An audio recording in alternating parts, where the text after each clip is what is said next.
You have queued up the Roulette Tapes, a program of adventurous music and conversation recorded at the New York City Concert Hall, Roulette. You can hear thousands of concert recordings from Roulette's past and present and find news of upcoming events celebrating innovation and imagination at roulette.org. Aren't you curious? In this edition of the Roulette Tapes, the music of Shahzad Ismaily, a multi-instrumentalist widely admired for his mastery of the bass guitar and drum set in solos, collaborations, and groups across genres.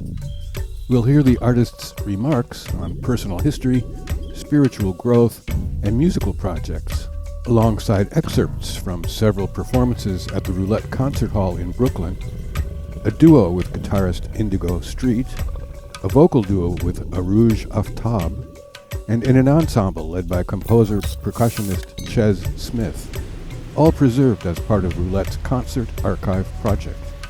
And now, this is Shahzad Ismaily.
Hello there.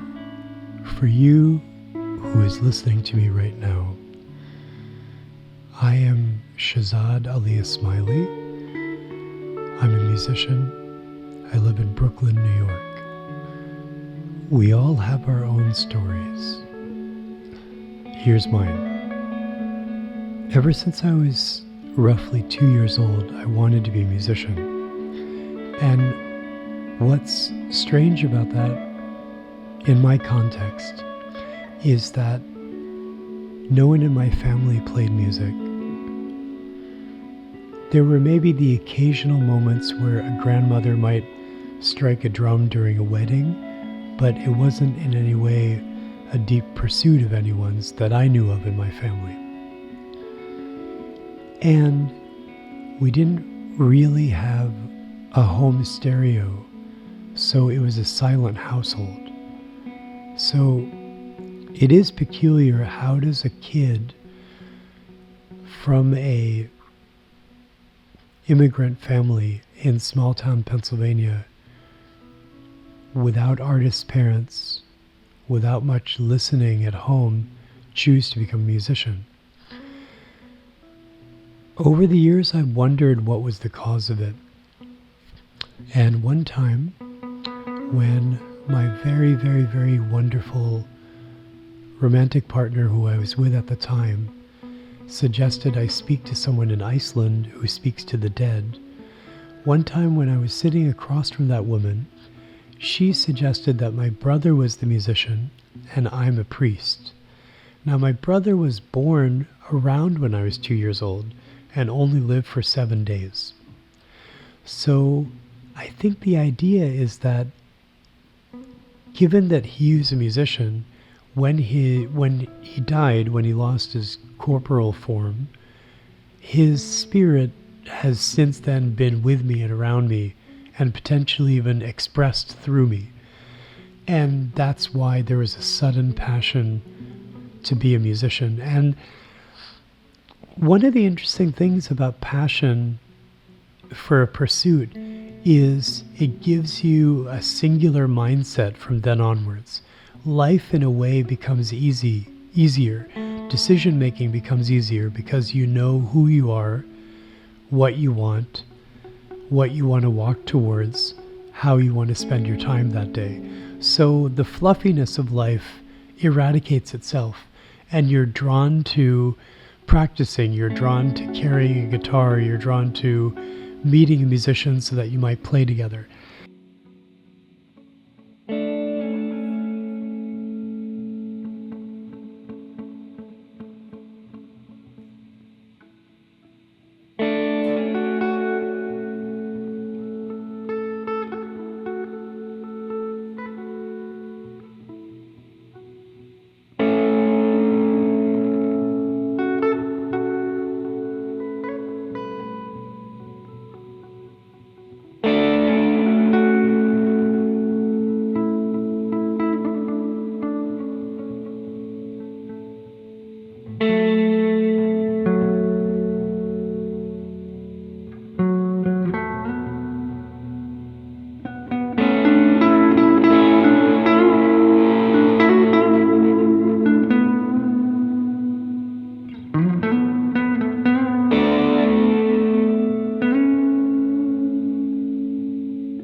So when I was young, my mother had more interaction with people outside of our paradigm. So because she had a lot of this exterior interaction, she had a little bit more comfort with saying to my dad, let him play a little bit. Let's get him that Muppet drum set that he wants. It's harmless. Or when I was around 15 or 16 and I wanted to get a proper drum set, my mother was the one saying, let's get it for him. He really wants it. And my dad was saying, no, like, I don't want him to pursue that. It's going to be a hard life. He has ectodermal dysplasia. He has a little bit like sometimes sickly body temperament. What about family and a better job? And he is very smart. Why can't he be an engineer, doctor, or anything? So my mom, I think, thought at that time it would just be a hobby. So no one would have to worry about it. But then when I'm around 18 or 19, I buy a short scale Mustang electric bass and I start to seriously imagine myself as a musician and this will be my pursuit. One of the things I'm grateful for is that I had a friend in college who's still my closest friend, though we don't talk all the time. He said, if you want to be a musician, why don't you just carry your instrument all the time and play it all day? And I think maybe he said something like, I heard Jimi Hendrix did that or something like that. So I took it really seriously and I put the bass on and I walked around campus all day.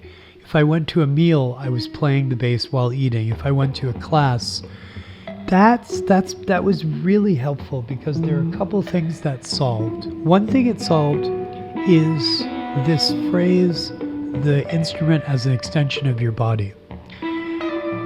It absolutely becomes that way when you wear it all the time. When you are in front of a laundromat, in front of a dry cleaning front desk, you're playing the guitar and you're saying, I think my dry cleaning's done actually today, here's my phone number. Because the activity is happening completely interwoven with life. And in that way, when you walk on stage, you are walking on fully as yourself. There isn't even a transitional moment where you put on the guitar. It's already you. And so there was never a veil to pass through. And the way in which that relates to my feelings about music specifically is in this way. I'm looking for vulnerability in music. I'm looking for a real presence of the player's heart and emotional and spiritual landscape in the performance. Whereas I know maybe some people imagine it a different way. They think, if I can abstract the person from the music, it's more profound, it's more celestial, it's more deep. But I feel the other side of it. I think the more the person is present in the playing, the richer it is from my vantage point.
Then I go, some college stuff happens, some 20s, the years of the 20s happen.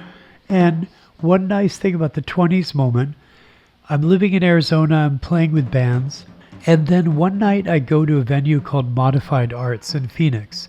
And this was a venue oriented a bit more towards improvising. I was lucky to happen upon a scene of young kids who, some of them would take psychedelics and just mess around and improvise or jam. Some of them had nothing to do with drugs, they were just improvising. And the whole point was, you go on stage, nothing's pre-prepared, and you start playing your instrument. And you see what comes of it, either alone or with others. Around that time, I also would go to this record store called Stinkweeds. Stinkweeds and Modified Arts were run by the same owner, Kimber Lanning, in Tempe, Arizona. At Stinkweeds, it was early record store days where you could expect to speak to the record store employee and say, I like this band, what else would you recommend? And they would be highly literate about it. So I told that person that day, I like really slow, melancholy music as one kind of thing that I enjoy listening to. They suggested Lowe's first record, If I Could Only Live in Hope. Also at that record store, I found some Zodic record called Patterns for Plants by Mamoru Fujita. Also at that record store, I bought Marc Ribot's record, Cubanos Postizos, the first one. And so I began to listen a bit more widely outside of the pop music from when I was a kid on the radio, or the indie songwriter music that I was in bands doing in Arizona. So Modified Arts as a venue for improvised music and some of these records started me really being interested in improvising and creativity. Then I moved to New York in 2000. What I'm looking for is not difficult music. Because I was really good at math and science, I don't particularly find hard music that engaging for me to do because it feels simple. It feels like if you write something super difficult, 5/8 meter, 7/8 meter, 11/8 meter, 1 bar, 3/8, switch tempos, all it will take for me is just practice time. What is more compelling for me is when music occurs in a room and someone cries, or when music occurs in a room and the room feels different, the room feels energetically different, or when something more on the border of shamanism takes place. These are things that are so unquantifiable, so esoteric, and so in a way unlearnable, or where is the road? What are the micro steps that get you to have that occur? That's what I became really interested in and still am today. So for me, because I got to play with Marc Ribot and be around him, because I got to play with and be around Laurie Anderson, Milford Graves, KG Heino, these are the mentors that I'm holding close to me along the path of looking for that experience, how to create that experience, how to be part of that experience. All of those folks are really deep mentors for me.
What I'm speaking about right now is a gig I did at Roulette. A couple quick words about Roulette. When you live in a city or a village or a town, wherever you live, and you're a fan of music, and therefore you go out to concerts, it becomes very compelling when you hear about a space that's curated well. The reason why that's compelling is that you may not always choose to go there because you know who's playing and you bought tickets ahead of time. If you feel a space is curated well, you may go there on an evening knowing nothing about what's going to happen because you have some degree of trust, curiosity, fascination, appreciation with how that space is operated. And those nights are magic because then you've gone without any premeditated expectations about what's going to unfold, and you may even hit a higher level of inspiration. Roulette always read that way to me. I really love the space a lot. I feel like it's landing in a special existence in terms of curation. I feel there's a lot of high morale and kindness in the staff, which to me tells you how the administration is running a space. The gig that we're talking about, I have no idea about the date, but it was as part of a festival called Mixology. So I thought about it, and there's a friend, Indigo Street, who's a really excellent guitarist And roulette's great because if you ever think about it, you can have a visual component for your performance. They have great system for projections and backdrops and things. So I thought a bit about it, and I think I had come across a lot of candle talk in the New Age self-care community, and I thought that was interesting. There was maybe one thing I came across around then was what it's like to meditate looking at a candle flame. So you're doing whatever meditation you would typically do, but then in this case you're adding the component of looking at the candle flame and just going into some kind of a no-thought space, or a just simply being space. And that means that you could perceive so many things: the flame moving, the candle slowly going down, the simplicity of it. So I found somewhere on YouTube some long stare at a candle video. So I decided that would be the performance, that would be the visual element. And then I'm pretty sure that Indigo and I just improvised. I might have had a few sketches of tonal areas, but I don't think very many.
Another gig I played at Roulette was with Chess Smith for the record he had made called Laugh Ash.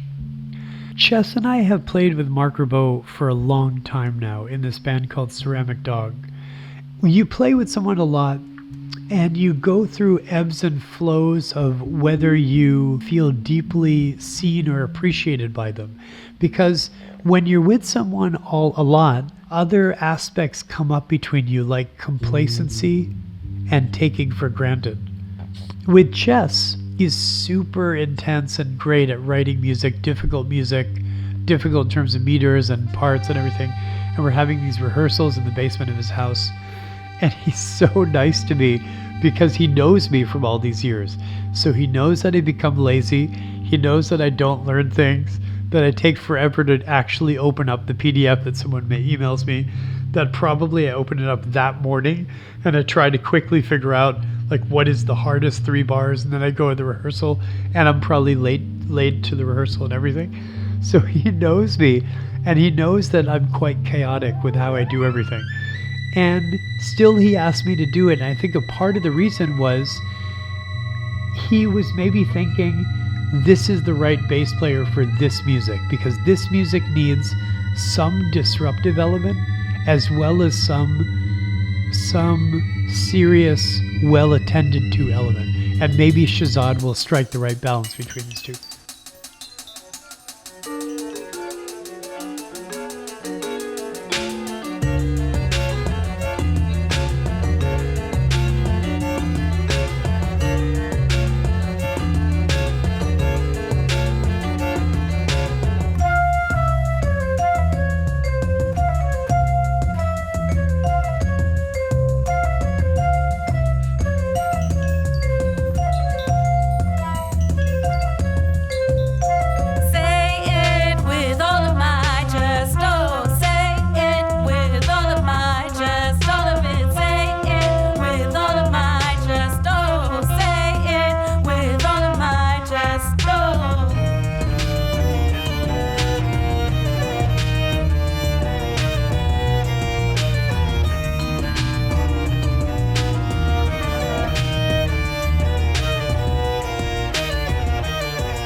Projects and history of musician Shahzad Ismaily, with the artist's commentary and performances recorded at Roulette between 2019 and 2024.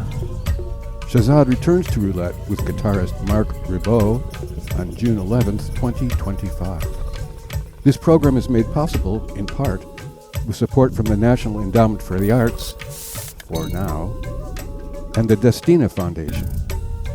This is David Weinstein at the desk. Thanks for listening.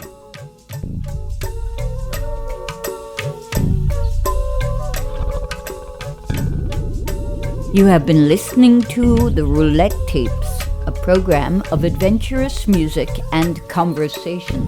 This series is produced by Roulette Intermedium. You can find thousands of concert recordings from Roulette's archives and news of upcoming events at roulette.org.